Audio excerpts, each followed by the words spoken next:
Hello to everybody. Today I'm talking about how to find opportunity periods in astrology. What is an opportunity period?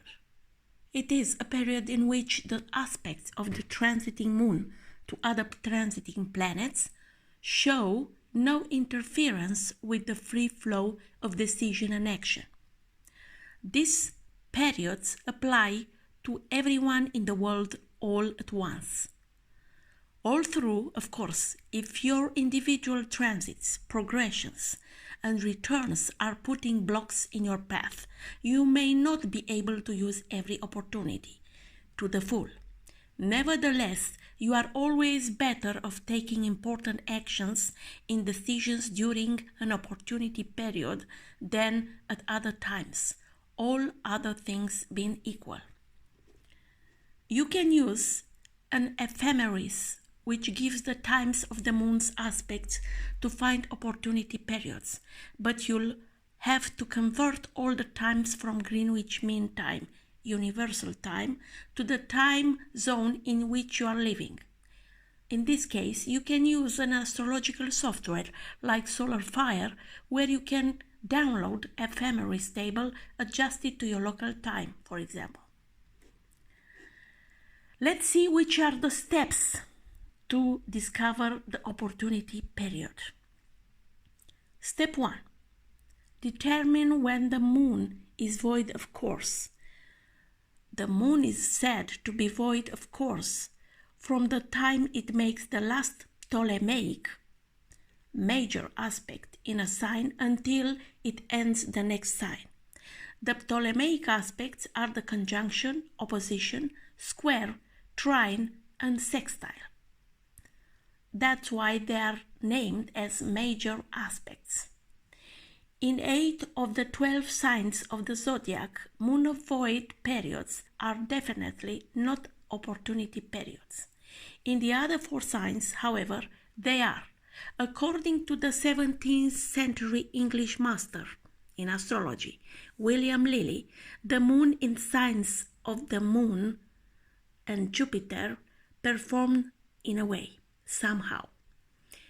The signs of the moon and Jupiter are Taurus, when the moon is exaltation, Cancer, when the moon is in its rulership and Jupiter exaltation, Sagittarius, the Jupiter's fiery domicile, Pisces, the watery domicile for Jupiter.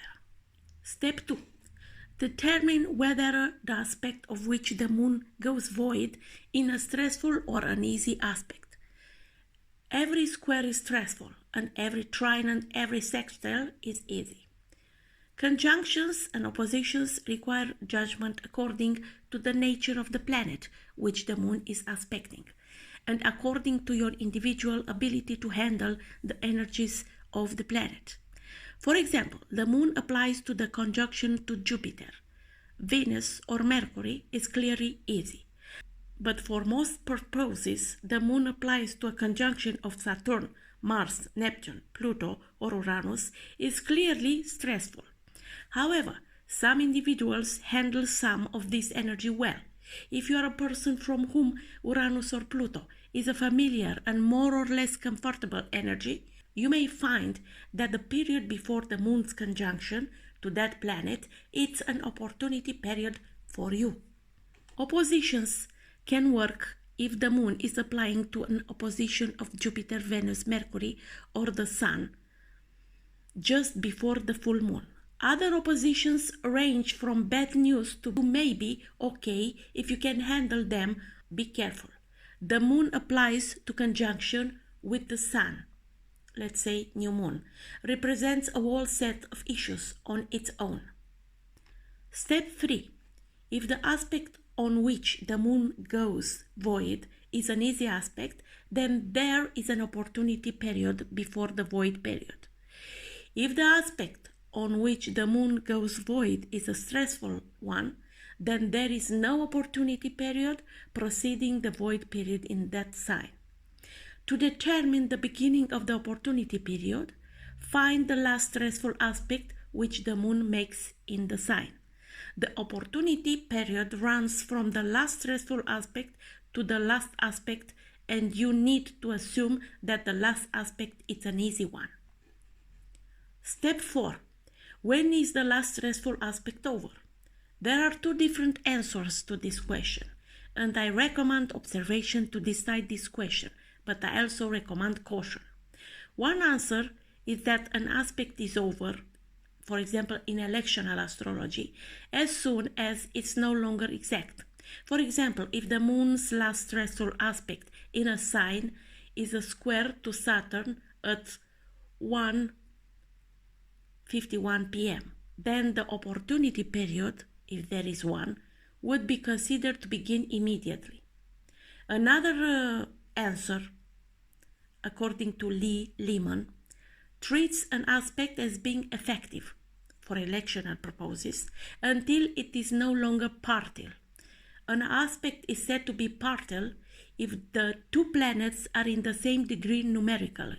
For example, a planet at 0 degree in Aries is a partial trine to a planet at 0 Leo 59 minutes and 59 seconds, but is not in partial conjunction to another planet at 29 Pisces 59 minutes and 59 seconds.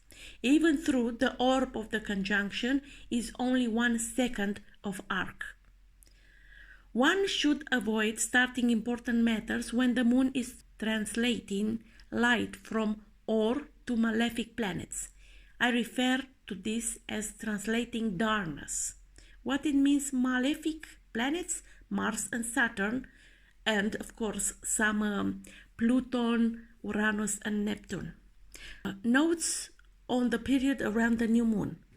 It's about waxing, waning, underbeams, combust and cazimi. Earth is separates from conjunction with the Sun and moves toward opposition. The moon is said to be waxing. Traditionally, the period of the waxing moon is considered favorable for electional purposes. Then, as the moon applies to conjunction with the Sun, it is said to be waning. Traditionally, this is regarded as a poor choice for electional purposes, and the closer the moon gets to the Sun, the worse it is said to be. In practice, in real life, the problems only seem to occur as the moon gets very close to the Sun. Any planet within 17 degrees of the Sun is said to be under sun beams. Traditionally, this weakens the planet, particularly for electional and horary purposes. Any planet within 8 degrees of the Sun is said to be combust. Traditionally, this weakens the planet even more, particularly in electional and horary work. According to my experience, the doctrine of combustion does not apply for natal charts, and I am not entirely certain how much credence to give in horary and electional astrology. What do you think about this? Please comment below. Any planet whose center is within 7 minutes of arc of the center of the Sun in celestial longitude is said to be cazimi. Oddly, this is considered the highest form of accidental dignity. In other words, a planet is thought to be weak when under sun's beam, weaker still when combust, but in a way or another, very strange, the planet is very powerful and benefic when is in cazimi.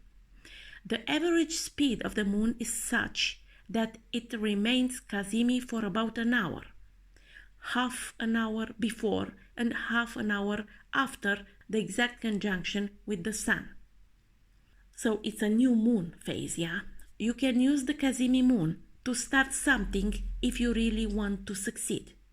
However, please exercise caution around solar eclipses and likewise if the moon is moving from the cazimi into a stressful aspect.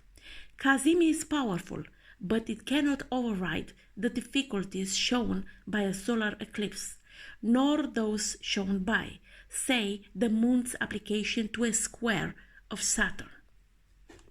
So, according to this, try to find your opportunity periods and write below why you choose them. Until next time, I wish you all the best.